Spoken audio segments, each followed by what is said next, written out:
परमात्मा को पाने तथा उसका वास्तविक लाभ प्राप्त करने के लिए पवित्र बाइबल में प्रमाण है कि प्रभु ने मनुष्य को अपना ही स्वरूप बनाया। 6 दिन में सृष्टि रचकर 7वें दिन विश्राम किया। कुरान शरीफ में प्रमाण है कि हजरत मोहम्मद को खुदा स्वयं कह रहे हैं कि मैंने तुम्हें उस परमात्मा की महिमा बताने के लिए भेजा है। वो परमात्मा कबीर है जिसने 6 दिन में सृष्टि रची तथा 7वें दिन तख्त पर जा विराजा। उसकी खबर किसी बाखबर से पूछकर तो देखो। कृपया अवश्य सुनिए जगत गुरु तत्वदर्शी संत रामपाल जी महाराज के अमृत वचन। श्री गुरु ग्रंथ साहिब जी का पाठ और अरदास का महत्व हर सिख के जीवन का एक अहम हिस्सा होता है। इसी श्रद्धा भावना को अपने जीवन का महत्वपूर्ण हिस्सा मानकर जुड़े थे कपूरथला पंजाब के सतनाम सिंह जी। इनकी दिनचर्या ही गुरुबाणी के पाठ और अरदास से शुरू हुआ करती थी। ये पढ़ने से इन्हें ये ज्ञान हुआ कि श्री गुरु ग्रंथ साहिब जी और कबीर साहिब जी की वाणी में ऐसे गूढ़ रहस्य छिपे हैं जिन्हें बिना सतगुरु के समझ पाना मुश्किल है। सतनाम जी को भी फिर तभी से एक सच्चे गुरु की तलाश थी। अपनी इसी खोज में सतनाम जी ने इंटरनेट पर रिसर्च किया और महापुरुषों के सत्संग सुनने प्रारंभ करें। तभी इन्हें जगत गुरु तत्वदर्शी संत रामपाल जी महाराज जी का सत्संग सुनने का सौभाग्य प्राप्त हुआ। 24 सितंबर 2011 वह शुभ दिन जिस दिन इनका भाग्य उदय हुआ और इन्हें वह नाम मिला जिसका जाप स्वयं श्री गुरु नानक देव जी भी किया करते थे। दर्शकों, संत जी से जुड़ने के बाद सतनाम जी को सिर्फ आध्यात्मिक लाभ ही नहीं बल्कि शारीरिक, आर्थिक और मानसिक लाभ भी प्राप्त हुए हैं, जिसका पूरा ब्यौरा बयां कर रही है ये सच्ची कहानी। सुनिए सतनाम जी की अपनी मुंह जुबानी। सर नमस्कार। नमस्कार जी। सर क्या नाम है आपका? मैं सतनाम सिंह सन ऑफ जगीर सिंह, पिंड इब्राहिमवाल, ਜ਼ਿਲ੍ਹਾ ਕਪੂਰਥਲਾ, तहसील ਭਲੱਥ, पंजाब इंडिया का रहने वाला हाँ। सर संत रामपाल जी महाराज जी से नाम दीक्षा लेने से पहले आप क्या भक्ति साधना करते थे? मैं सिखां दे घर होण करके ਪੰਜਾਂ ਬਾਣੀਆਂ ਦਾ ਪਾਠ ਕਰਦਾ ਸੀ ਬਹੁਤ ਹੀ ਲਗਨ ਦੇ ਨਾਲ। ਜਿਸ ਤਰ੍ਹਾਂ ਮੈਂ ਸਵੇਰੇ 3 ਵਜੇ ਉੱਠਦਾ ਸੀ, ਉਸ ਤੋਂ ਬਾਅਦ ਪਹਿਲੇ ਮੈਂ ਆਪ ਇਸ਼ਨਾਨ ਕਰਦਾ ਸੀ।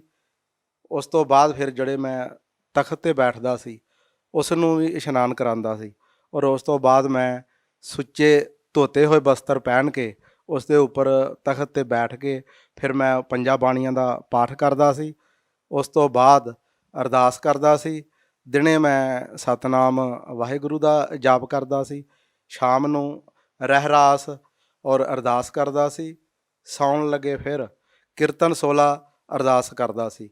ਇਹ ਮੇਰਾ ਕਈ ਸਾਲਾਂ ਦਾ ਨਿਤਨੇਮ ਸੀ ਜੋ ਮੈਂ ਕਰਦਾ ਸੀ ਅਤੇ ਮੇਰੇ ਖਿਆਲ ਬਣਿਆ ਕਿ ਮੈਂ ਸਿੱਖ ਹੋਣ ਦੇ ਕਰਕੇ ਕਿ ਸਾਡਾ ਗੁਰੂ ਗ੍ਰੰਥ ਸਾਹਿਬ ਜੋ ਨੇ ਉਹ ਸਾਡੇ ਗੁਰੂ ਨੇ ਅਤੇ ਗੁਰੂ ਗ੍ਰੰਥ ਸਾਹਿਬ ਨੂੰ ਵੀ ਪੜ੍ਹਨਾ ਚਾਹੀਦਾ। ਅਤੇ ਮੈਂ ਫਿਰ 4 ਸੈਂਚੀਆਂ 4 ਭਾਗ ਹੁੰਦੇ ਆ ਉਹ ਮੈਂ ਘਰ ਲੈ ਕੇ ਆਇਆ ਅਤੇ ਮੈਂ ਸਾਰੇ ਗੁਰੂ ਗ੍ਰੰਥ ਸਾਹਿਬ ਮਹਾਰਾਜ ਦੀ ਬਾਣੀ ਨੂੰ ਪੜ੍ਹਿਆ ਅਤੇ ਉੱਥੋਂ ਮੈਨੂੰ ਇਹ ਪਤਾ ਲੱਗਿਆ ਕਿ ਕੋਈ ਸਾਧੂ ਸੰਤ ਗੁਰੂ ਬਣਾਉਣਾ ਚਾਹੀਦਾ ਹੈ। ਅਤੇ ਫਿਰ ਮੈਂ ਇੱਕ ਗੁਰੂ ਬਣਾਇਆ ਜੋ ਨੰਗਲੀ ਸਾਹਿਬ ਡੇਰਾ ਹੈ ਯੂਪੀ ਦੇ ਵਿੱਚ, ਜਿਨ੍ਹਾਂ ਤੋਂ ਸ਼੍ਰੀ ਅਨੰਦਪੁਰ ਧਾਮ ਡੇਰੇ ਵੀ ਨਿਕਲੇ ਹੋਏ ਨੇ। ਉਹ ਨੰਗਲੀ ਧਾਮ ਤੋਂ ਹੀ ਇੱਕ ਗੁਰੂ ਸਨ ਜੋ ਬਟਾਲੇ 'ਚ ਰਹਿ ਰਹੇ ਸਨ। ਉਹਨਾਂ ਦਾ ਨਾਮ ਸੀ ਸ਼ਬਦ ਜੋਗਾਨੰਦ ਮਹਾਰਾਜ ਜੀ। ਉਹਨਾਂ ਤੋਂ ਮੈਂ ਨਾਮ ਪ੍ਰਾਪਤ ਕੀਤਾ ਅਤੇ ਉਹ ਨਾਮ ਸੀ ਸੋਹੰਗ ਸ਼ਬਦ। ਅਤੇ ਉਸ ਦੇ ਜਪਣ ਦੀ ਵਿਧੀ ਇਸ ਤਰ੍ਹਾਂ ਸੀ ਕਿ ਸੋ ਸ਼ਬਦ ਜਿਹੜਾ ਹੈ ਉਹ ਅੰਦਰ ਲੈਣਾ ਔਰ ਹੰਗ ਸ਼ਬਦ ਜਿਹੜਾ ਉਹ ਬਾਹਰ ਨਿਕਾਲਣਾ, ਉਹਦੀ ਇਹ ਵਿਧੀ ਸੀ। ਉਹ ਸ਼ਬਦ ਫਿਰ ਮੈਂ ਬਹੁਤ ਹੀ ਲਗਨ ਦੇ ਨਾਲ ਜਾਪ ਕਰਦਾ ਹੁੰਦਾ ਸੀ, ਉੱਠਦੇ ਬੈਠਦੇ ਸੌਂਦੇ। ਫਿਰ ਮੈਂ ਇੱਕ ਵਾਰ ਜਦੋਂ ਇੱਕ ਪੁਸਤਕ ਪੜ੍ਹੀ ਕਬੀਰ ਸਾਹਿਬ ਮਹਾਰਾਜ ਦੀ, ਅਤੇ ਉਹਦੇ ਵਿੱਚ ਉਹ ਪੁਸਤਕ ਦੇ ਵਿੱਚ ਬਾਣੀ ਸੀ ਕਰ ਨੈਣੋ ਦੀਦਾਰ ਮਹਿਲ ਮੇ ਪਿਆਰਾ ਸਾ। ਉਹਦੇ ਵਿੱਚ ਇਹ ਦੱਸਿਆ ਸੀ ਕਿ 7 ਲੋਕ ਜਾਣਦੇ ਸ਼ਬਦ ਕਿਹੜੇ ਨੇ। ਅਤੇ ਉਹ ਫਿਰ ਜਿਹੜੇ ਮੇਰੇ ਗੁਰੂ ਜੀ ਸਨ ਉਹ ਮਹੀਨੇ ਵਿੱਚ ਇੱਕ ਵਾਰ ਮੇਰੇ ਘਰ ਆਉਂਦੇ ਸਨ, ਸਤਸੰਗ ਕਰਦੇ ਸਨ ਗੁਰਦੁਆਰੇ। ਅਤੇ ਮੇਰੇ ਘਰ ਉਹ ਜਦੋਂ ਆਏ ਤਾਂ ਮੈਂ ਉਹਨਾਂ ਨੂੰ ਕਿਹਾ ਜੀ ਮੈਂ ਇਸ ਤਰ੍ਹਾਂ ਕਬੀਰ ਸਾਹਿਬ ਦੀ ਬਾਣੀ ਪੜ੍ਹੀ ਹੈ, ਕਰ ਨੈਣੋ ਦੀਦਾਰ ਮਹਿਲ ਮੇ ਪਿਆਰਾ ਹੈ, ਅਤੇ ਉਹਦੇ ਵਿੱਚ ਇਹ ਸ਼ਬਦ ਨੇ ਕਿ 7 ਲੋਕ ਕਿਸ ਤਰ੍ਹਾਂ ਜਾਇਆ ਜਾ ਸਕਦਾ। ਤੇ ਇਹ 7 ਲੋਕ ਦੇ ਸ਼ਬਦ ਮੈਂ ਪੜ੍ਹੇ ਆ। ਤੇ ਉਹਨਾਂ ਨੂੰ ਜਦੋਂ ਮੈਂ ਇਹ ਕੁਐਸਚਨ ਕੀਤੇ ਤੇ ਉਹਨਾਂ ਨੇ ਅੱਖਾਂ ਥੱਲੇ ਨੂੰ ਕਰ ਲਈਆਂ ਤੇ ਮੈਨੂੰ ਕੁਝ ਨਹੀਂ ਦੱਸਿਆ।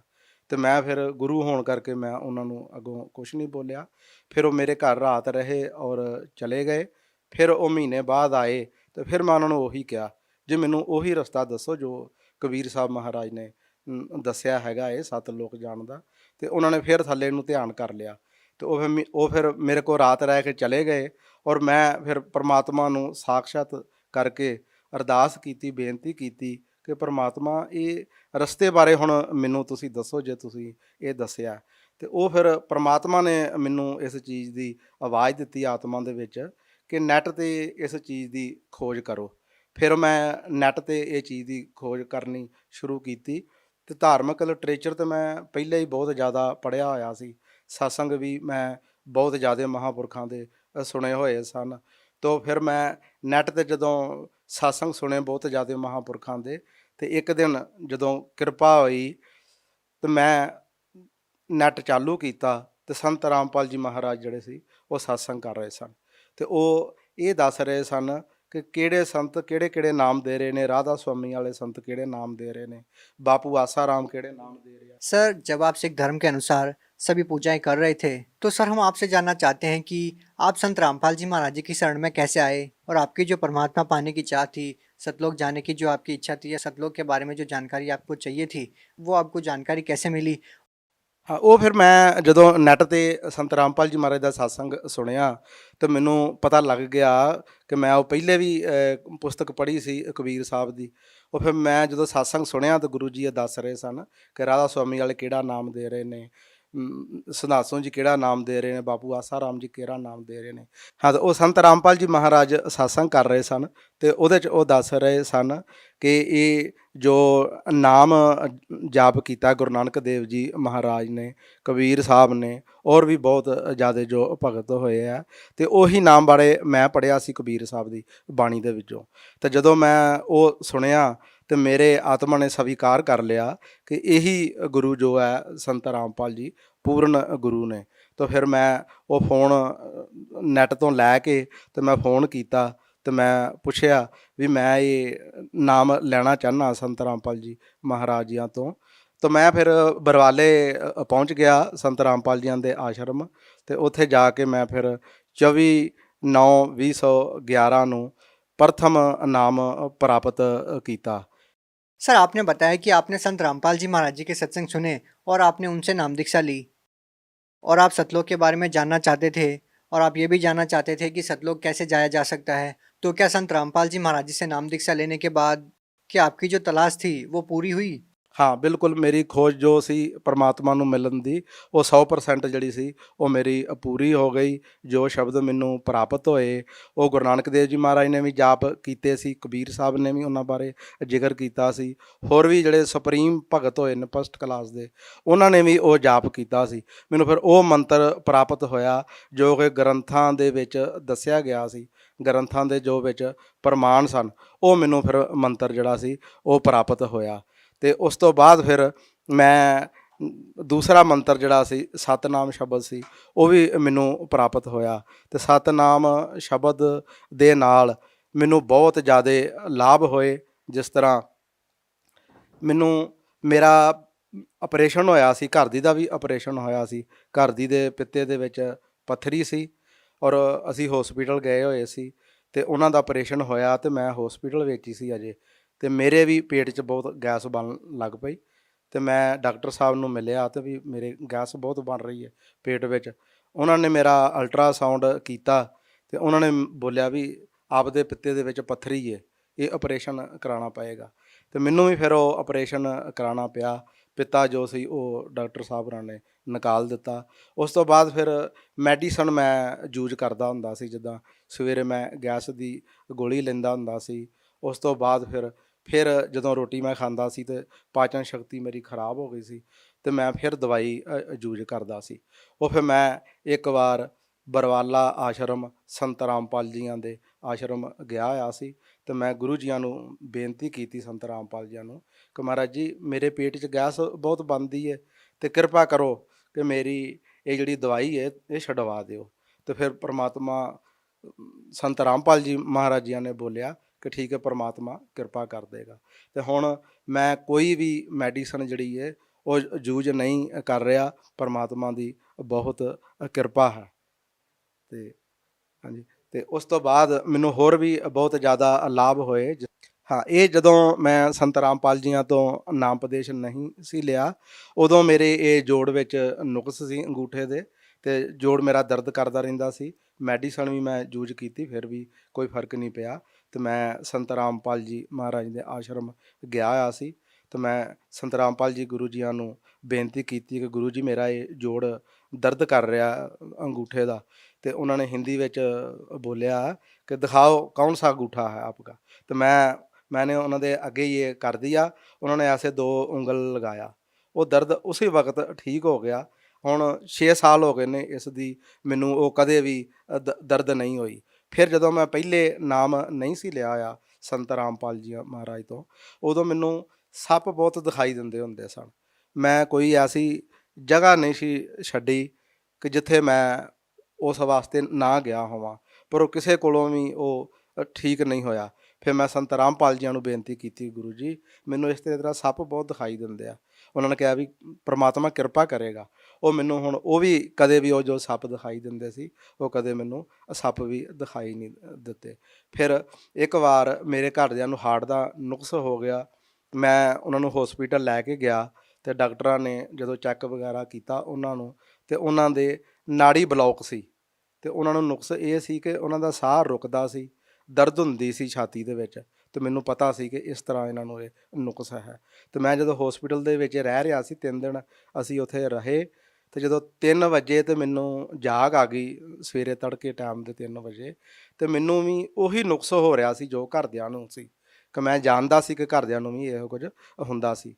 ਫਿਰ ਮੈਨੂੰ ਪਤਾ ਲੱਗ ਗਿਆ ਕਿ ਮੇਰੀ ਵੀ ਨਾੜੀ ਜੋ ਹੈ ਉਹ ਬਲੌਕ ਹੋ ਗਈ ਹੈ। ਅਤੇ ਮੈਂ ਉਦੋਂ ਹੀ ਸੰਤ ਰਾਮਪਾਲ ਜੀ ਮਹਾਰਾਜ ਨੂੰ ਹਸਪਤਾਲ ਦੇ ਵਿੱਚ ਹੀ ਦੰਡਵਤ ਕੀਤਾ, ਅਤੇ ਮੈਂ ਬੋਲਿਆ, ਗੁਰੂ ਜੀ 2 ਲੱਖ ਰੁਪਇਆ ਤਾਂ ਮੈਂ ਆਪਣੇ ਘਰਦਿਆਂ ਦਾ ਦੇਣਾ ਹੈ, ਅਤੇ ਮੈਨੂੰ ਵੀ ਇਹ ਨੁਕਸ ਹੋ ਗਿਆ ਹੈ, ਅਤੇ ਕਿਰਪਾ ਕਰੋ ਮੈਨੂੰ ਇਹ ਨੁਕਸ ਨਾ ਹੋਵੇ। ਅਤੇ ਉਹ ਨੁਕਸ ਜਿਹੜਾ ਮੇਰਾ ਫਿਰ ਉਸ ਵਕਤ ਠੀਕ ਹੋ ਗਿਆ।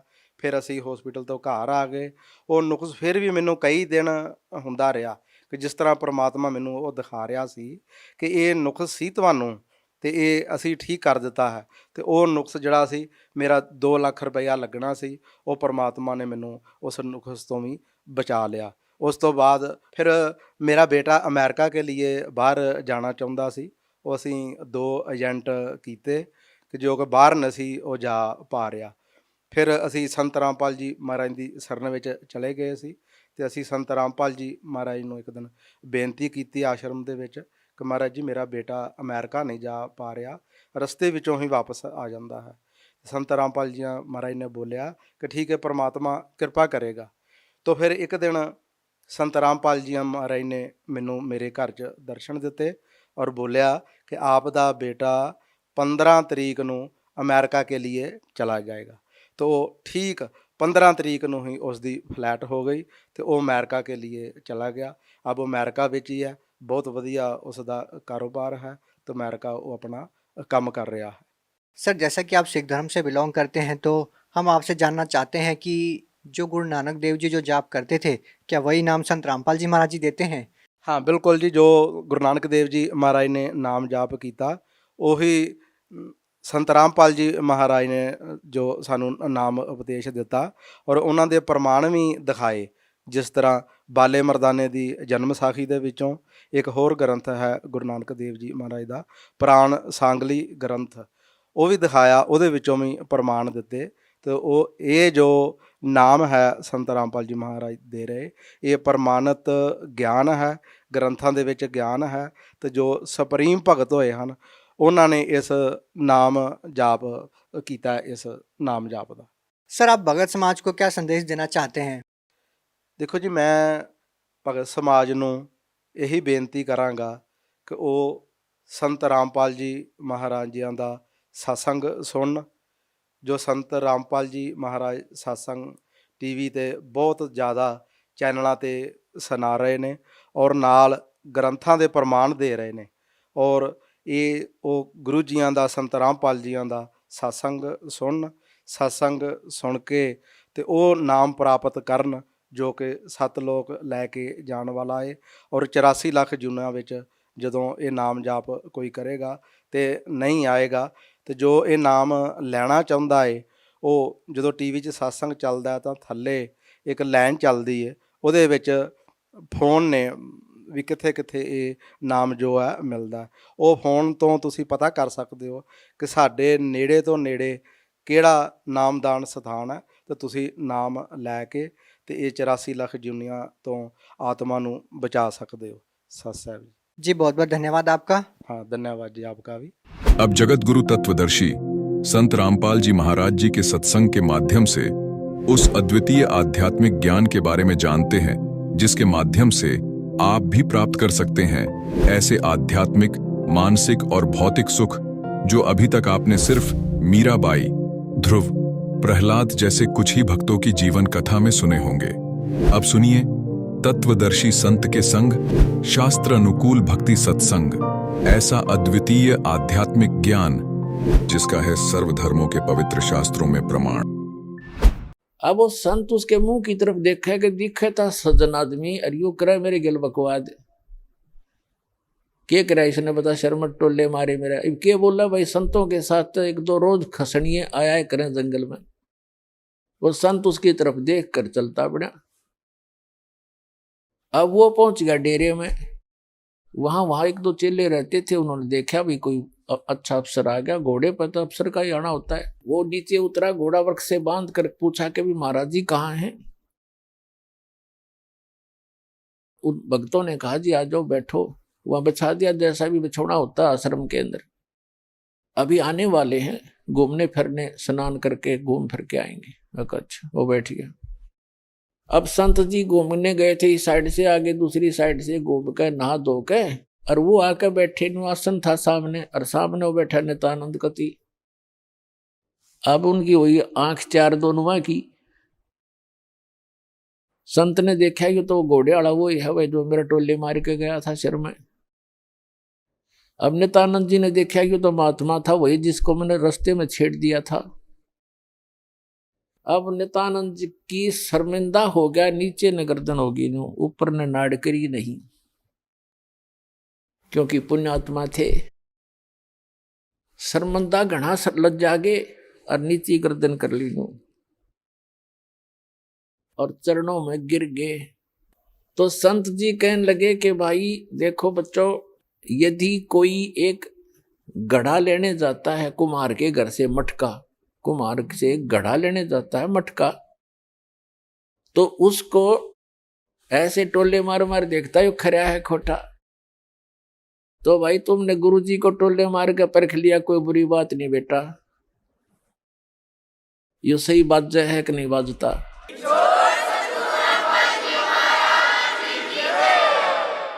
इतना सुन के और चरणों में बुरी तरह गिर गया, क्योंकि उसकी मरोड़ निकालनी थी, उसका ऐम खत्म करना था परमात्मा ने। और करबद्ध होकर कहने लगा, हे मालिक मैं बहुत नीच आत्मा हूं और आप सचमुच संत हो। मैंने आपके साथ इतना अभद्र व्यवहार किया, आपने फिर भी मुझे सीने से लगा लिया। अब नित्यानंद जी के और हृदय में यह बात गहरी उतरेगी कि भी सचमुच संत है, नहीं तो धमका देता, भगा देता, और नाम भी देता तो हृदय से ना देता तो मेरे आना भी विफल होता। तो संत ने कोई दुख नहीं माना, कोई बात नहीं बेटा, आपका उद्देश्य गलत नहीं था, मैं समझ गया था। जब तुझे यहाँ देखा तो मुझे आइडिया लगा लिया ये आदमी नेक है। ये कह ये रहा था कि मैं जा रहा हूँ शुभ काम के लिए, तू आगे काम मर गया। तो उससे भी उसने आइडिया लगा लिया कि आदमी खास है और प्यासा है भगवान का। तो नित्यानंद जी ने दीक्षा ले ली, और दीक्षा लेकर के फिर उसकी पत्नी ने विरोध शुरू कर दिया। इतना विरोध कर दिया कि उसको ये डर हो जाता है इन बहनों को अज्ञान के कारण कि कहीं ये घर ना छोड़ दे। लेकिन साधु संत जो होते हैं वो घर छोड़ने की नहीं कहते, और जो बुराई छोड़कर भक्ति करने को कहते हैं। लेकिन उसको जैसे भी आसपास की औरतों ने भी पट्टी पढ़ा दी, ये तो बाबा बनेगा, ये तो घर छोड़ देगा, इतनी भक्ति करता है, रोज आश्रम में जाने लग गया। तो उसने उसके गुरु जी को भी अभद्र व्यवहार कर दिया उसकी पत्नी ने। तो उस नित्यानंद जी ने देख लिया एक दिन, तो उसने प्रार्थना करी, परमात्मा या तो ये मार्ग नहीं याद दिलाना था ठीक से, अपने डले ढो रहा था, कर्म फोड़ रहा था, फोड़ लेता। और हे परमात्मा भी अब बाधा बन के खड़ी होगी, या तो इसने सद्बुद्धि दो ना इसकी माटी संगवा लो परमात्मा, या तो इसको सद्बुद्धि दो कि ये भी मेरा साथ दे, भक्ति करे, अपना कल्याण करवा ले, और नहीं तो दाता इसने वापस ले लो, तेरी आत्मा ने, मुझे जरूरत नहीं संसार की। कुछ दिनों के बाद क्या हुआ, 5-6 महीने के अंदर उसकी पत्नी बीमार हुई, मृत्यु को प्राप्त होगी, उसने घर त्याग दिया। और यहाँ हरियाणा के अंदर एक जटेला जोड़ है, 4-5 गांव की सीमा का ज्वाइंट है, इकट्ठा के वहाँ जंक्शन है, वहाँ एक बड़ा जंगल सा था, उसमें रहने लग गया। अपने आत्माओं उस समय उस नित्यानंद जी को जब ज्ञान हुआ, उसका नाम नित्यानंद रख दिया उस संत ने, नंदलाल से बदलकर, तब वो नित्यानंद नाम से प्रसिद्ध हुए। तो नित्यानंद जी ने फिर क्या कहा है कि ब्राह्मण कुल में जन्म था, मैं करता बहुत मरोड़, और गुरु गुमानी दास ने दिया कोबद गढ़ तोड़। कि मैं ब्राह्मण कुल में जन्म होने के कारण गणाभिमानी आदमी था, और गुरु गुमानी दास ने, उनके गुमानी दास नाम थे गुरु जी का, कि गुरु गुमानी दास ने यो दिया कोबद गढ़ तोड़। ये कोबद का किला था, मान बढ़ाई अहंकार, और जब तक इसका नाश नहीं होगा इतने भगवान मिला नहीं। सिर सौंप्या गुरुदेव को, सफल हुआ ये शीश, नित्यानंद इस शीश पर आप बसे जगदीश। अब क्या बताते हैं, नित्यानंद जी कहते हैं सिर सौंप्या गुरुदेव को और सफल हुआ ये शीश, नित्यानंद इस शीश पर आप बसे जगदीश। अब सिर कैसे सौंपना होता है कि गुरु जी की आज्ञा का पालन करें। आप गुरु पद पर जो होते हैं उनको पता होता है, परमात्मा कहते हैं बहुत प्यारा बालक माँ का, माता को अपना बच्चा बेटा या बेटी बहुत प्रिय होती है।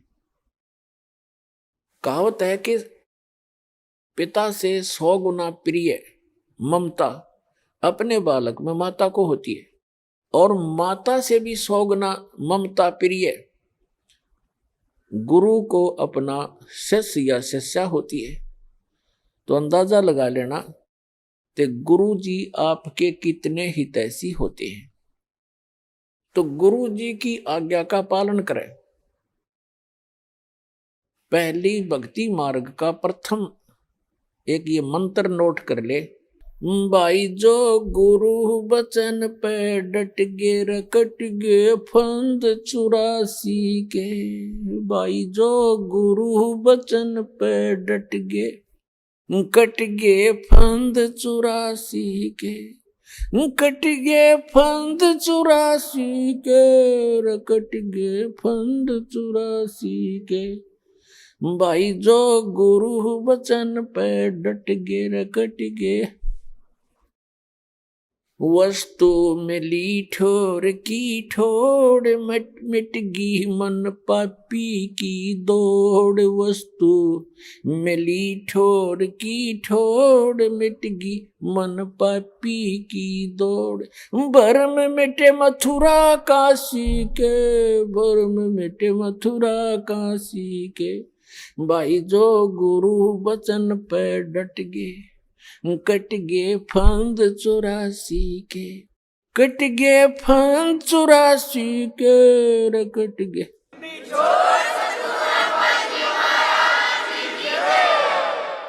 ये एक कवि का बनाया हुआ गान है। इसमें भी बहुत प्रेरणा है कि जो गुरु जी के वचन पर स्थिर हो जाते हैं, गुरु जी की आज्ञा का पालन करते हैं, उनके ये 84 लाख योनियों में दुख पाने के ये संकट समाप्त हो जाते हैं।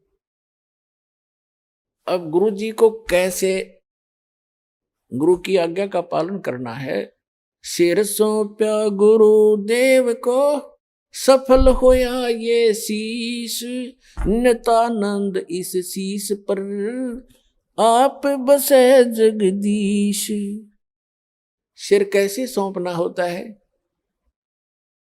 सिर काटना नहीं, गुरु जी के आज्ञा का पालन करना ही सिर सौंपना होता। एक गुरुजी थे, उनके 4-5 शिष्य थे, आश्रम में रहते थे। रोज ही प्रतिदिन शिक्षा यही दी जाती है। प्रत्येक गुरु जो होते हैं ये 5-4 फार्मूले पक्के सिखाता है चेलों को, और ये ही कारगर होते हैं। अब जैसे कोई भी भांग बोता है खेत में, तो वो भी खेत को संवारने के तरीके सारे बता देगा, लेकिन बीज गलत है तो वो सारे तरीके गलत हो गए। बोना था गेहूं, बीजना था गेहूं, बो दी भांग। ये तो बाद में बताऊंगा, लेकिन जो प्रसंग चल रहा है उसी को आगे बढ़ाते हैं। एक गुरुजी थे और वो अपने शिष्यों को शिक्षा देते ही रहते हैं। जैसे प्रतिदिन सत्संग के माध्यम से या वैसे भी टिप्पणी करते हैं, बैठते हैं जब बच्चे, अच्छी शिक्षा देते हैं। एक दिन गुरुजी ने कहा कि देखो भाई, जो गुरुजी की आज्ञा पालन नहीं करते बच्चों, वो कभी सफल नहीं होते। उनको घोर पाप लगता है, उनकी भक्ति नाश हो जाती है। सब शिष्य बैठे हैं, गुरुजी आसन पर बैठे हैं, वो वहां बैठे बैठे सुन रहे हैं। जी गुरुजी बिल्कुल सही है। तो गुरुजी ने कहा कि मेरा एक आदेश है कि तुम मेरे सिर में अपने 5-5 जूते मारो। और ये भी शिक्षा दी जाती थी, गुरु मानुष कर जानते ते नर गए अंध, महादुखी संसार में आ गए यम के फंद। गुरु को परमात्मा के तुल्य मानना चाहिए। अब उनके सामने धर्म संकट खड़ा हो गया। गुरु जी की आज्ञा का पालन नहीं करें तो भक्ति का नाश हो गया, और गुरु जी की तरफ हाथ कर दिया तो कट जाए वो हाथ, इससे अच्छा था।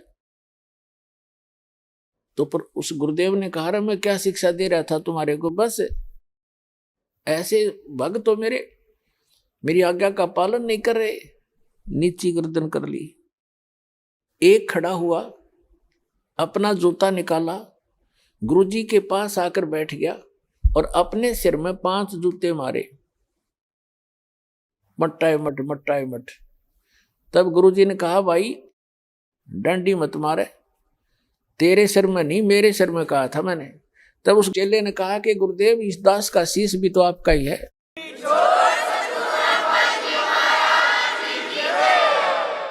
क्या इसको आप दूसरा मानते हैं? तो यहां गुरुजी बोल नहीं सके। तो वो यही चाहते थे कि इनको कितना विवेक है। तो पुण्यात्माओं, इस भक्ति मार्ग के अंदर गुरुजी का मुख्य अभिनय होता है, और शिष्य का भी उसके साथ साथ पैरेलल इतना ही सूरवीरता से उसमें चलना होता है, तभी सफलता मिलती है। अब उसके बारे में आपको बताते हैं, गुरु की जी के साथ कैसे रहे, कैसे बोले, कैसे बतलावे, कैसा व्यवहार करे निष्कपट भाव से। दंडवतम गोविंद गुरु बंधु अविजन सोए, पहले वे प्रणाम तिन नमो जो आगे होए। गुरु को कीजय दंडवतम कोटि कोटि प्रणाम, कीट न जाने भृंग को यूं गुरु कर ले आप समान। गुरु गोविंद कर जानियो रहियो शब्द समाए, मिले तो दंडवत बंदगी नहीं पल पल ध्यान लगावे। गुरु मानुष कर जानते ते नर कहिए अंध, महा दुखी संसार में फिर आगे काल के फंद। कबीरा ते नर अंध हैं गुरु को कहते और, हरि के रूठे ठोर है भाई गुरु रूठे नहीं ठोर। गुरु गोविंद दोनों खड़े काके लागू पाए, बलिहारी गुरु अपना जिन गोविंद दियो मिलाए। अपने आत्माओं कितना महत्व है सच्चे सतगुरु का, कि जैसे उदाहरण आपको बहुत बार दिया है, जिस व्यक्ति के ऊपर आपदाएं आती हैं वो स्वयं स्वीकार करता है और कहता है कि मेरा राम रूठ गया, मेरा भगवान रुष्ट हो गया, आज मेरे ऊपर दुख पर दुख आ रहे हैं। और जिसके घर सुख होता है उसको अन्य आम व्यक्ति ही कहते हैं इसका राम राज्य है भाई, इसका भगवान प्रसन्न है इसके। तो पुण्यात्माओं, पुण्यों से सुख होता है, पाप कर्मों से दुख होता है। जिनके पुण्य समाप्त हो गए तो उनका राम रूस गया, उनका भगवान रुष्ट हो गया, उन पर दुख प्रारंभ हो गए। तो जैसे कि आप खेत में कहीं मजदूरी करने जा रहे हो या कहीं पर भी आप एकांत स्थान पर कोई मटका पानी का भर के ले गए और सारा दिन पीते रहे, जब तक पानी चला तो नो प्रॉब्लम, और पानी जल खत्म हुआ तो हुई प्रॉब्लम, प्यासे मर जाओगे। पुण्य उसको नहीं भरा तो कहां जाओगे? हैंड पंप पर गए, कुएं पर गए। हम यहां हैंड पंप लेकर चलेंगे जिससे एक सटीक उदाहरण बन जाता है। हैंड पंप एक तरफ तो हैंड पंप पर गए, मटका भर लिया, फिर आपत्ति समाप्त। जो आपत्ति आई थी जल के अभाव से वो ठीक होगी, वो बला टली। ऐसे ही जो पुण्यों के अभाव से आप पर आपत्तियां आ रही हैं, तो यही फिर राम नाम के पुण्यों का घड़ा फिर भर देंगे। कहां से? गुरु रूपी हैंड पंप पर जाना पड़ेगा आपने। तो ये समझ लिए गुरु जी हैंड पंप है और एक मटके में जल रखा है। एक तरफ हैंडपंप खड़ा है, नल है पानी का, एक तरफ मटके में जल भरा है। तो आपसे कोई कहे कि इस मटके में तो घड़े का भरा जल और एक तरफ नल, इनमें से कौन से को पसंद करोगे? तो इतना तो बेईमान होना ही पड़ेगा हमने भाई। नल चाहिए हमने तो मटके का, तो पानी तो शाम तक भी खत्म हो ले, और हैंडपंप मत कितने भर ले मटके तो अभी खत्म नहीं हो। तो कहते हैं वैराग नाम है त्याग का 5 पति सोमा। ये जो काम क्रोध लोभ अहंकार मोह कहते हैं, अब इनकी दिशा बदल लो। बेईमान हो तो दान करने पर हो, बेईमान हो तो ऐसा बेईमान ना करे, ऐसा लोभ करे जो भक्ति मार्ग में आपको सहयोग देवे।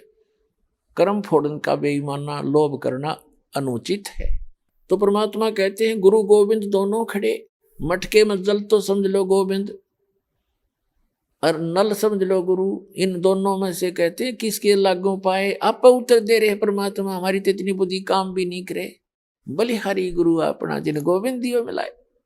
धन है मेरा वो गुरु, वो नल का हैंड पंप जिसने वो राम मिला दिया, जिसके अभाव से हम दुखी हो रहे थे वो पुण्य प्राप्त करा दिए। तो पुणात्मा परमात्मा कहते हैं गुरु मानुष कर जानते ते नर कहिए अंध, महादुखी संसार में आ गए यम के फंद। गुरु गोविंद दोनों खड़े किसके लागू पाए? बलिहारी गुरु अपना जिन गोविंद दियो मिलाए। कबीर हरि के रूठ जा गुरु की शरण में जा, और कह कबीर गुरु रूठ गए फिर हर नहीं होत साए। अब जैसे आपका राम रूठ गया, आपके पुण्य समाप्त हुए, गुरु मिल गए तो रोज भर लो बाल्टी, दिन में 10-10 बार। और फिर कहते हैं यदि आप जी ने हैंड पंप खराब कर दिया, उसको मिस हैंडल करके, उसकी टेक केयर ना करके, रिस्पेक्ट नहीं की, तो आपका हैंड पंप खराब हो गया, यानी गुरु रूठ गए। फिर आपको वो सुविधा बंद हो जाएंगी मिलनी जो आपको हैंड पंप से मिलनी थी। तो यहां कहते हैं कबीर हरि के रूठता गुरु की शरण में जा, कह कबीर गुरु रूठ गए तो हर नहीं होत साए। अब फिर क्या बताते हैं? गुरु से ज्ञान जो लीजिए, शीस दीजिए दान, भौतिक भोंदू बह गए, राख जीव अभिमान। भौतिक भोंदुक बह गए, राख जीव अभिमान। जैसे नित्यानंद जी कहते हैं ब्राह्मण कुल में जन्म था, मैं करता बहुत मरोड़, और गुरु गुमानी दास ने दिया कुबद गढ़ तोड़े। तो सत्संग के हथौड़ों से, इस वचनों के हथौड़ों से हमारे अंदर जो गंध जमा पड़ा है या अभिमान का है, तो उसको तोड़ दिया जाता है सत्संग की चोट मार मार के। अब क्या अभिमान इस प्राणी का? 1 मिनट में अधरंग मार जा, बांगा मुंह हो जा, माखी लकड़र बड़े, लाल पड़े टपके उस अपलातून के। क्या अभिमान इस मट्टी का? अपना पीछा छुटावे, कर्म बनावे, विनम्र होकर सत्संग में आवे। और कबीर साहब कहते हैं ऐसी बाणी बोलिए मन का आपा खोए, और उनको शीतल करे आप भी शीतल होए। तो इसके लिए अपने अभिमान को त्याग कर जो आप बात करोगे, देखना सामने वाला आत्मा कैसे गदगद हो जाएगी। तो एक भक्त के बोलने का, उसके चलने और बैठने का, उसके नजर और देखने का तरीका नॉर्मल होता है, और तभी वो भक्त कहता है। एक वैसे बकवादियों की तरह चल रहा है, बकवादियों की तरह चश्मे लाओ और नो टेढ़ा देखे, वो तो ढेढ़ आदमी है, भक्ति करता है चाहे ना करता है। तो सत्संग के अंदर आकर के सत्संगी कहला करके, भक्त कहला करके, उसमें भक्त वाले गुण स्वाभाविक बन जाने चाहिए, तो सत्संग से उनका ज्ञान होता है। तो क्या बताते हैं, गुरु से ज्ञान जो लीजिए, शीश दीजिए दान, और बहुतुक भौंदू बह गए राख जीव अभिमान। गुरु समान दाता नहीं, याचक से समान, और तीन लोक की संपदा सो गुरु दीनी दान। फिर क्या बताते हैं कि कबीर तन मन दिया तो भला किया, सिर का दासी भार, और जय कभू ये कह दिया कि मैंने दे दिया तो बहुत सहेगा मार। परमात्मा यहाँ तक कहते हैं जैसे, क्योंकि इस काल ने तो आपका भक्ति नाश कराना है, और आपने परमात्मा के इस ज्ञान से अपना इसको सुरक्षित रखना है। परमात्मा कहते हैं कि जैसे माता गर्भ को रखे यतन बना, और ठेस लगे तो छन हो तेरी ऐसे भक्ति जा।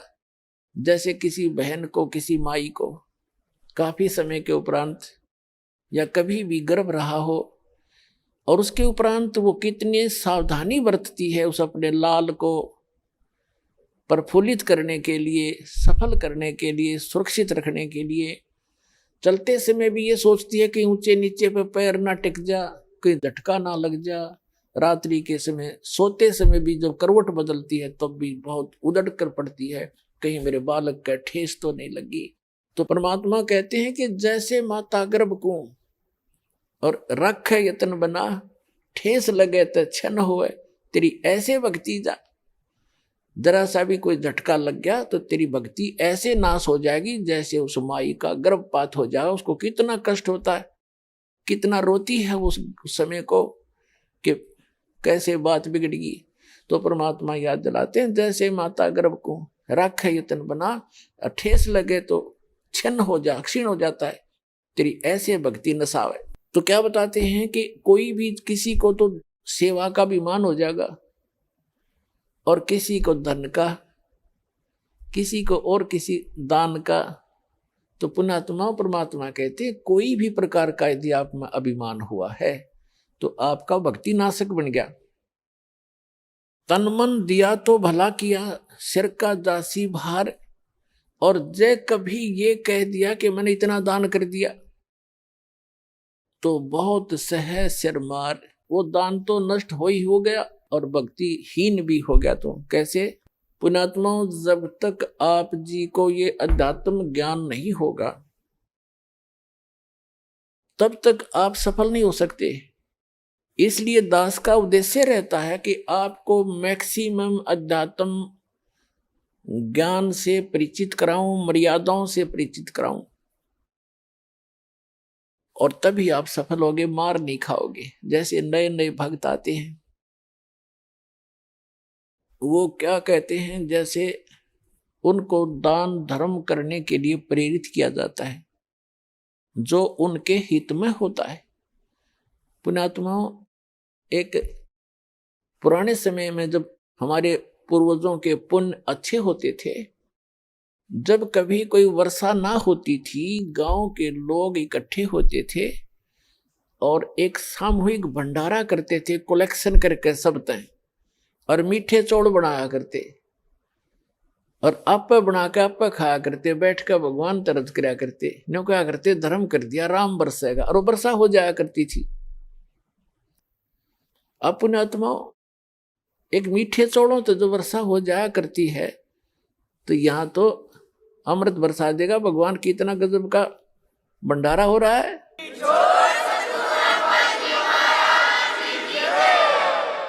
एक भक्त के साथ दो भक्त और व्यक्ति आगे, आम जैसे सत्संग में आम अलाउड करते हैं, आ जाओ भाई, आ जाओ, सत्संग भी सुन लेंगे।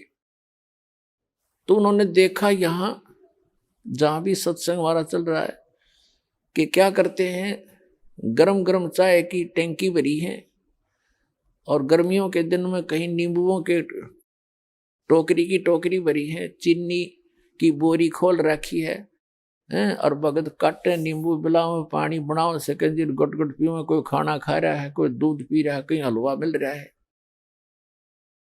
तो उन दोनों में से जो नए आए थे उनमें से एक कहने लगा, बोला भाई गांव में न्यू कह रहे हैं, बोला वहां पर राम उतर रहा है, बोला राम आ रहा है, भगवान उतर रहा है।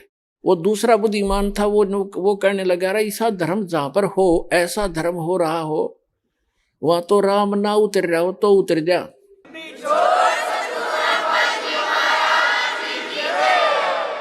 ऐसा धर्म यहां देखा मैंने, जो पुण्य यहां हो रहा है, कितने भंडारे चल रहे हैं, कोई चवन्नी तक कोई लेता नहीं, कितना खाओ कितना पियो कैसे। तो कहते हैं यहाँ तो इसे धर्म जहां होते हो वहां भगवान ना उतर रहा हो तो उतरना पड़े, उस मालिक ने आना पड़े वहां पर। तो पुण्यात्माओं, तो धर्म के लिए आपको प्रेरित किया जाता है, ये विधिवत साधना है, शास्त्र अनुकूल साधना है। यहाँ का किया हुआ पुण्य आपको बहुत गुना हो करके वापस भी मिलेगा और आपके गुड अकाउंट में लिखा जाएगा, वो अलग से। ये आपको वापस जो मिलेगा ये तो आपका न्यू समझ लो ब्याज ब्याज मिलेगा, मूल धन तो आपका जमा होता रहेगा, ये ऐसे जान लेना।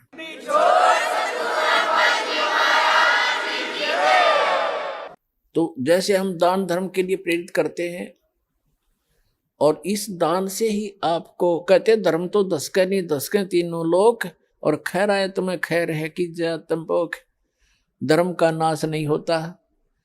पुण्यात्माओं, एक दिन ये तीनों लोकों का भी नाश होगा, लेकिन आपका किया हुआ पुण्य वो कभी नाश नहीं होगा, आपके साथ सदा बना रहेगा। कहते धर्म तो धसके नहीं, धसके माने धर्म का नाश नहीं होता, ते धसके तीनों लोग, और खैरायत में खैर है।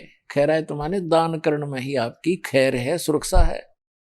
और कीजिए आत्म पोख। अब यहाँ कोई भी भक्त आता है, खाना खाने नहीं आता, वो तो परमात्मा की महिमा सुनने आता है।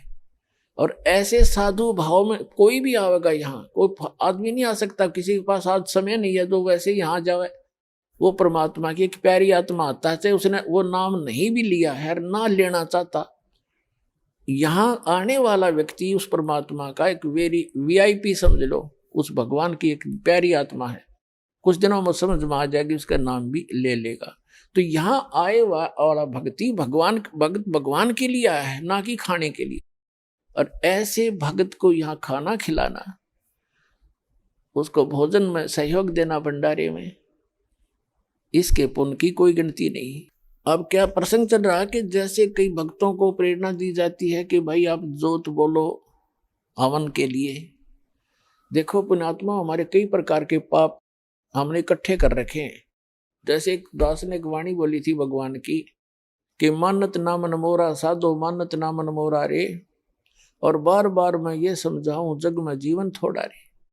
फिर क्या बताते हैं कि शरण पड़े को गुरु संभाले, जान का बालक भोरा रे, और कह कबीर तुम चरण चित राखो, जो सोई में डोरा रे। जैसे कोई बालक छोटा सा होता है, 5-4 महीने का, 7-8 महीने का, 9 महीने का बच्चा, वो पालने में सुला रखा होता, माता काम लग जाती है अपने घर के काम में। थोड़ी सी देर में वो रोने लगता है तो देख उसको पता लग जाता माता को, या तो ये भूखा हो गया या इसने टट्टी पेशाब कर लिया। तो जाकर देखती है तो टट्टी पेशाब करके और सारे कपड़ों को भी खराब कर रखा है, अपने पैर पूर भी खराब कर रखे हैं, हाथ पूथ भी लगा रखा है, टट्टी लगी उसके हाथों के। उस माता को वो बच्चा बुरा नहीं लगता, वो उसको उठाती है और नवाती है, खूब साफ करती है, उसके कपड़े धोती है, नए कपड़े पहनाती है, फिर लाड करती है, सीने से लगाती है। उसको मालूम है कि बालक है, इसको पता नहीं, गलती इसने अनजान है, ये ऐसे सारा दोना टट्टी में सना पड़ा है, तो उसको बुरा नहीं लगता। माता को पता है, इसे पता नहीं। तो इसी प्रकार आप जब यहाँ आए हो, इस कलयुग में पहुंच चुके हो, आप इतने पाप कर्मों से सन गए हो, और आपको पता नहीं कितने पाप कर लिए, जैसे उस बालक ने कर लिए, उसको पता ही नहीं तू ये क्या कर रहा है। तो ऐसे अबोध जानता है भगवान आपको, ये सत्कर्म मान लो। फिर परमात्मा कहते हैं कि शरण पड़े को गुरु संभाले और जान का बालक भोला रे। और आपका क्या फर्ज बताया परमात्मा ने, आपका क्या कर्तव्य बताया है कि कहे कबीर तुम चरण चित राखो जो सुई में डोरा रे। आप अपने गुरुदेव के प्रति इतना लगाव बनाकर रखना अटूट, जैसे सुई के अंदर धागा डाल दिया जाता है और नीचे गांठ लगा दी जाए तो वो सुई के साथ लटकता ही रहता है। कहते हैं कहे कबीर तुम चरण चित राखो, उस अपने गुरु जी के चरणों में ऐसे चित राखो जो सुई में डोरा रे, यानी अखंड लगाव बनाए रखना। तो आप जी के जो पापों को ऐसे धोएगा गुरु जी इस सत्संग रूपी जल से, और फिर आपको भक्ति से चार्ज करेगा, दूध पिलाएगा। अपने आत्माओं आपको कंपलसरी कर रखा है कि 4 महीने के अंदर आपने आना ही पड़ेगा जो भारतवर्ष में रह रहा है। किस लिए कहा गया है? ये बच्चे हैं, आप अपने बच्चों को एक रोजी रोटी के लिए पढ़ाते हो कि मेरा बेटा या बेटी पढ़ के कोई शिक्षा ग्रहण करके ये कोई ऊंच पोस्ट प्राप्त कर ले या अपना धंधा ठीक कर लेगा। अभी आपने सुने संत रामपाल जी महाराज के मंगल प्रवचन। आइए अब सुनते हैं संत रामपाल जी महाराज से नाम दीक्षा लेकर सतभक्ति करके अद्भुत लाभ प्राप्त करने वाले अनुयायी के विचार। आज हम आपको मिलवाने जा रहे हैं हिमाचल प्रदेश के सोलन जिले के रहने वाले सेवानिवृत्त सूबेदार मेजर रति राम पवार जी से, जिन्होंने भारतीय सेना में अपने देश की सेवा करते हुए अद्वितीय वीरता का परिचय दिया।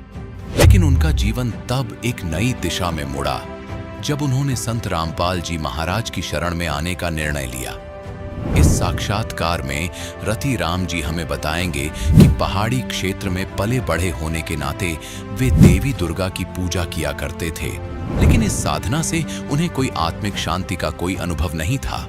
सब कुछ तब बदल गया जब उनके पिता ने उन्हें संत रामपाल जी महाराज का सत्संग देखने की सलाह दी। जैसे जैसे उन्होंने सत्संग में बताए गए ज्ञान को सुना, उनके जीवन की दिशा ही बदल गई। इस साक्षात्कार में वे विस्तार से बताएंगे कि किस प्रकार संत रामपाल जी महाराज के आशीर्वाद से उन्होंने न केवल अपने जीवन में शांति और सुख की प्राप्ति की, बल्कि उनकी पत्नी का जीवन भी एक गंभीर दुर्घटना के बाद बच गया।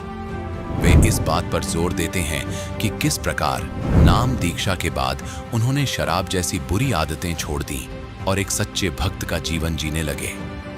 तो आइए सुनते हैं रतिराम पवार जी की प्रेरणादायक कहानी, कैसे सच्ची भक्ति ही जीवन में शांति और समृद्धि ला सकती है। सर नमस्कार। नमस्कार सर। सर क्या नाम है आपका? मेरा नाम रतिराम पवार है जी। सर कहाँ से आए आप? मैं गांव छटेरा, तहसील कसौली, जिला सोलन का रहने वाला हूँ। फिलहाल सोलन में मकान बना करके रह रहा हूँ। सर क्या करते हैं आप? मैं सेना पुलिस से सूबेदार मेजर के पद से रिटायर हूँ और वर्तमान में एक छोटी सी दुकान करता हूँ। सर संत रामपाल जी महाराज से कब जुड़े आप? मैं 2014 मई के महीने में संत रामपाल जी महाराज से जुड़ा था। मेजर साहब आपसे एक और बात जानना चाहेंगे कि संत रामपाल जी महाराज जी से नाम दीक्षा लेने से पहले आप क्या भक्ति साधना करते थे? सेना में रह करके ज़्यादातर हमारे एक तो पहाड़ी इलाके में यहाँ पर माता दुर्गा की पूजा करते हैं। गाहे बगाहे बीच में कभी, वैसे तो एक सैनिक के नाते जहाँ भी कहीं झंडा देखा, जहाँ कहीं मंदिर, चर्च, गुरुद्वारा, चाहे कोई मस्जिद हो, सब में हम मस्तिष्क नवाते थे और यही हमारी पूजा थी, इसी को हम करते थे। संत रामपाल जी महाराज जी की शरण में एक सैनिक का कैसे आना हुआ? ये एक अद्भुत कहानी है सर। मैं दुकान में बैठा था, कुछ 4-1 बजे का टाइम था शाम को। मेरे पिताजी कबीर साहब के बहुत अच्छे अनुयायी हैं, उनके भक्त हैं। वो अचानक, कभी मैं ज़िंदगी में हमको डांट तक नहीं मारा। उस दिन फ़ोन आया और एकदम डांट करके मुझे बोला, क्या यार ये केबल हमारी बंद हो गई और मैं धार्मिक वो सुनना है। तो कुछ ऐसे लहजे में बोला कि मुझे भी अंदर से मुझे भी गुस्सा आ गया कि मुझे ही क्यों ऐसा बोला है। फिर मन में सोचा कि मैं बड़ा ही बड़ा हूँ, मेरे को बोलेंगे और किसको बोलेंगे। मगर मेरे अंदर से मेरे अंदर भी आग भड़क गई। तो मैंने क्या किया कि ठीक है बोल करके, और जो केबल वाला था मैंने सारी कसर उसके ऊपर निकाल दी। इतना गुस्से में बोला और 2 मिनट में उसे ठीक करके फटाफट मेरे पास दौड़ के आया। अंकल जी आप इतना गुस्से कभी हुए नहीं। मैं भी पछताया कि मैंने वाकई इसको गलत बोल दिया। खैर जो हुआ, फिर पिताजी को भी महसूस हुआ, उन्होंने दोबारा मुझे फ़ोन किया कि यार ऐसी बात थी, मैं धार्मिक प्रवचन आते हैं और उसके थोड़ा मतलब मुझे एक किस्म से मस्का लगाने लगे वो। तो मैं समझ गया कि कोई बात नहीं, लेकिन मेरे को गुस्सा उस बात का बड़ा भारी था। तो खैर, मगर एक बात जो उन्होंने बोली वो मेरा रास्ता ही बदली कर दिया जीवन का, कि उन्होंने ये बताया कि देखना यार, शाम को एक सत्संग आता है 7:40 पर, उस टाइम साधना चैनल पर आता था, कि उस पर देखना है, कोई कबीर साहब की बड़ी अच्छी भाषा बोलता है, और वो संत बोला बड़ी अच्छी बोलता, उसको देखना आपने। परमात्मा ने रजा करनी थी, इस पापी को रास्ते पर लाना था। वो टाइम मुझे याद रहा, और मैंने जैसे वो 7:40 पर लगाया तो मैंने देखा ये कौन से संत है भाई। हालांकि मैं सेना में रहते हुए सभी के साथ काम किया, तो मुझे हरियाणा की भाषा का भी मालूम था, सबका ज्ञान था। तो मैं बोला ये तो हरियाणा के हैं, लेकिन जिस टाइम वो बता रहे थे तो मेरी एकदम मुझे हिट सा हुआ कि ये ज्ञान तो हमने आज दिन तक कभी हमें बताया ही नहीं किसी ने, और जो हमने भी देखा लेकिन कभी गौर नहीं किया। मतलब उसमें मुझे रुचि बढ़ी। सर, जब आपने पहली बार संत रामपाल जी महाराज जी के सत्संग सुने तो पहली बार जरूर आपके मन में कुछ न कुछ तो आया होगा कि कैसे ये उलूल जुलूल बातें कर रहे हैं देवी देवताओं के बारे में। हमने काफी सारे अनुयायियों से जब इसके बारे में पूछा तो काफी सारे लोगों ने ये बताया भी कि पहली बार जब उन्होंने संत रामपाल जी महाराज जी का सत्संग सुना तो वास्तव में ही थोड़ा अजीब लगता है और गुस्सा भी आता है। नहीं, अजीब तो लगा लेकिन गुस्सा नहीं आया। ये परमात्मा की रजा समझिए आप, मुझे कोई गुस्सा नहीं आया। हाँ, इतना ज़रूर हुआ कि मेरा एक रूटीन बना। अब मैं क्या बोलूँ, मुझे बताते हुए शर्म आती है कि 7:40 पर वो चैनल शुरू होना, मैंने पक्का लगाना, डेली देखना दुकान में। और मैं क्या बताऊँ, मुझे बड़ी शर्म आती है बोलते हुए कि उसी टाइम पर मैं शराब पी शुरू कर देता था। और वो मेरा ये रूटीन मुझे मालूम नहीं कि वो शायद 1 साल चला या कितना चला, लेकिन मैंने एक भी मिस नहीं की वो सत्संग। और वो मेरा था 1 घंटे में, जब वो ख़त्म मेरा भी बंद इधर से प्रोग्राम। तो ऐसे ही एक किस्म, आपको पता है शराबी कैसा होता है। लेकिन दिल में एक लहर ऐसी उठती गई और अंत में ऐसा अटैक हुआ मेरे ऊपर कि एक दिन मेरे मन में आया, बस इनफ, नहीं तो अब ख़त्म है तेरा काम।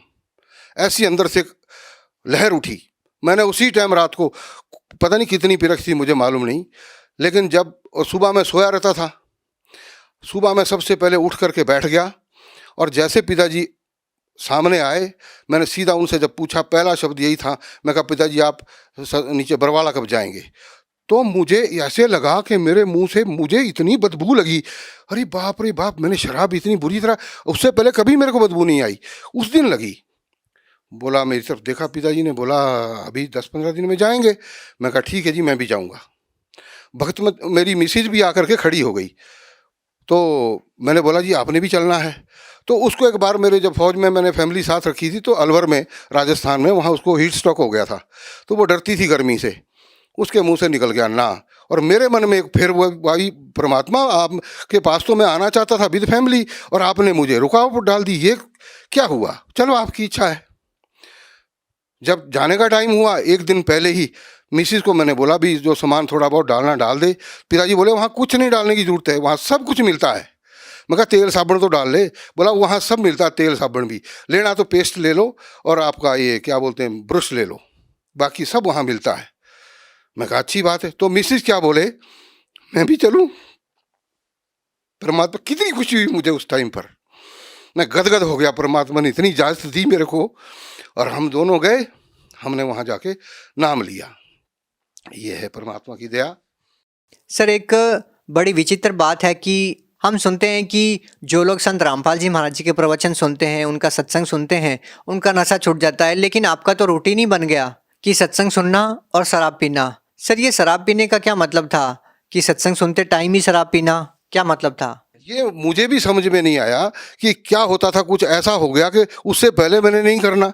जिस टाइम सत्संग शुरू होनी उसी टाइम, और जिस दिन नाम लिया उसके लेकर आज तक 4-5वां साल होने वाला है, लेकिन उसके बाद हमने कोई भी नशे को हाथ नहीं लगाया। इवन दुकान के अंदर, घर के अंदर कहीं कहीं पड़ी रहती थी। मैंने बेटे को बुलाया, मैंने बोला बेटा उनको उठाओ और घर के निचली मंजिल में बाहर जाओ और ढक्कन खोल के धरती में गाड़ दो, इसको किसी और को भी ना देना इसको। मेजर साहब, बहुत सारे लोग ये बोलते हैं जो संत रामपाल जी महाराज जी से जुड़े हुए हैं, वो कहते हैं कि संत रामपाल जी महाराज जी से नाम दीक्षा लेने के बाद उनको बहुत सारे लाभ मिले हैं। केवल मंत्रों के जाप से अपने अनुयायियों को कैसे लाभ दे सकता है, जबकि आज साइंस का ज़माना है, आप पढ़े लिखे भी हैं, आपने आर्मी में अच्छा खासा वक्त बिताया है, क्या आप इन बातों में विश्वास करते हैं? बिल्कुल विश्वास क्यों नहीं करते जी, 100% विश्वास है। हमारी जो भक्ति है, मैं एक छोटी सी बात मैं बताऊंगा। हमारी भक्ति पहले थी, हम हलो हलो करके बुला रहे थे।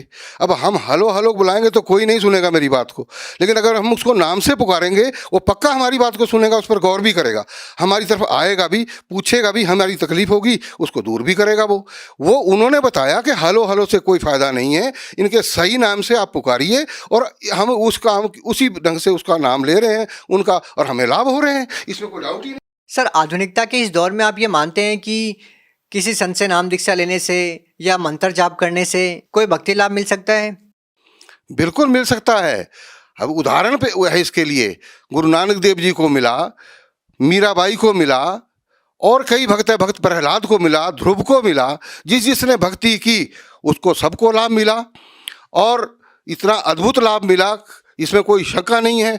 हमें तो अचंभा होता है कि आप भी इस ढंग की बात करते हैं, भक्ति से लाभ क्यों नहीं मिलता है। अब अगर ढंग से हमको नाम बताया हो और हम उसको जपेंगे तो उनको लाभ मिलेगा, लेकिन जो हमारे धर्म के अनुयायी हैं, जिनको हम समझते हैं कि हमारा बेड़ा पार करेंगे, उनको खुद को ही मालूम नहीं है, वो दूसरे को क्या बताएंगे। सर, हमने तो यही सुना है, जो कि बड़े बड़े धर्मगुरु हैं, शंकराचार्य हैं, मौलवी हैं, वो तो यही कहते हैं कि जो कर्म में लिखा है, जो आपके कर्म संस्कार है, वही मिलेगा, उससे ज़्यादा या कम नहीं मिल सकता। वेदों में स्पष्ट रूप से लिखा हुआ है, वो परमात्मा, पूर्ण परमात्मा जो है, वो पूर्ण गुरु, वो परमात्मा के रूप में ही होता है। वो घोर से घोर पापों का भी नाश कर सकता है। जब वो लिखा गया उसके अंदर, ये लोग, इनको खुद को पता नहीं है, वो क्या बताएंगे कि वो, जब उन्होंने पढ़ा ही नहीं है, वो हमारे अनुयायी हमको क्या बता सकते हैं। सर, आपको क्या लाभ मिले हैं संत रामपाल जी महाराज जी की भक्ति करने से? अद्भुत लाभ। एक तो सबसे बड़ी बात, आज तक अगर मैं उस शरण में ना जाता तो आज तक शायद मेरा शरीर खत्म हो चुका होता। इससे बड़ा लाभ और क्या हो सकता, मेरी जान बच गई। दूसरा लाभ, मेरी मिसिस जो ऊपर की मंजिल से गिर करके नीचे तक पहुंच गई, और डॉक्टर भी हैरान कि उन्होंने देखा बड़े बड़े काले काले धब्बे पूरे ऊपर, पिछले बैक साइड पूरा। उन्होंने बोला ये तो मुश्किल है बचनी, यहाँ जब सिर में भी चोट लगी है तो। लेकिन जब उसके एक्सरे निकाल करके देखा तो डॉक्टर ने बोला, जी आप कोई परमात्मा का नाम लेते हैं क्या? तो मेरा गला रूंध गया, मैं बोल ही नहीं पाया। बोला अंकल जी ठीक है, हम समझ गए। एक भी फ्रैक्चर नहीं है। ऊपर की मंजिल से गिरना और इतना भारी शरीर, और वो सीढ़ियों से लुढ़कता हुआ जाए और बच जाए, कुछ भी नहीं हुआ। तो ये लाभ नहीं तो और क्या है। सर, फिर भी लोग ये कहते हैं कि एक श्रद्धालु को तो रूहानी लाभ की ही इच्छा रखनी चाहिए। ये संसारिक लाभ, ये भौतिक लाभ, ये सब तो आनी जानी चीज़ है। अगर हमारा शरीर ही बीमार है तो हम भक्ति कैसे कर सकते हैं? जिसको तकलीफ है वो भक्ति कैसे कर सकता है? तो जब शरीर ठीक होगा तो भक्ति भी सही होगी, और भक्ति, अगर शरीर तभी ठीक होगा जब हमने सही नाम लिया होगा। और जो ऐसा बोलते हैं कि भाई आपको शारीरिक सुख तो नहीं मिलेगा, शारीरिक लाभ नहीं मिलेगा इसका, तो वो तो ढोंगी है। वो बोलते तुम्हारे पिछले कर्म तो भाई भुगतने पड़ेंगे। अरे भुगतने पड़ेंगे तो भक्ति किस लिए करनी है? वो तो हमने, जब भक्ति हम कर रहे हैं, भक्ति तभी उसका फायदा है, हमें कुछ लाभ होगा, और हमें हो रहे हैं लाभ। ये है यथार्थ भक्ति।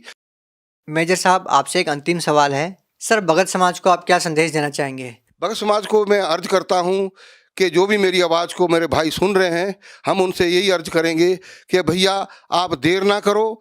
ऐसा मुश्किल से ऐसा संत धरती पर प्रकट हुआ है और ऐसा ज्ञान देता है, आप अपना कल्याण करवाएं और परिवार का भी कल्याण करवाएं। जी, बहुत बहुत धन्यवाद। सत साहिब।